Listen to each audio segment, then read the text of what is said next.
सभी भाइयों को हमारे तरफ से नमस्कार।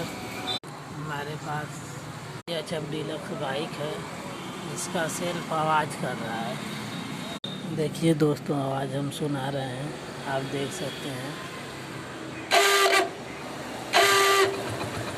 इसको ठीक करने के लिए हमें ये बोल्ट खोलने पड़ेंगे, 3 पेचकस वाले। देखिए हम सारे बोल्ट खोल चुके हैं। इसकी आवाज़ बंद करने के लिए हमें इसको निकालना पड़ेगा। अभी हम निकाल के आपको बताते हैं। बहुत आराम से निकालना है, कहीं इसका मोटर बाहर ना आ जाए।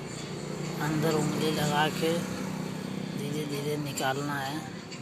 देखिए अब हम ये खोल दिए हैं, ये निकल गया। इसमें कितना कचरा है, कचरा पूरा साफ़ करेंगे। इसमें जितना डस्ट है हम इसको साफ़ करेंगे पेट्रोल की मदद से।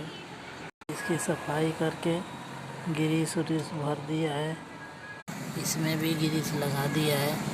अब इसको फिट करेंगे। तो अब फिट हो गया है। अब हम स्टार्ट करके देखेंगे। एकदम सही साउंड आ गया। फिर से हम देख के स्टार्ट करते हैं। एकदम ओके है, ऐसे ही करो।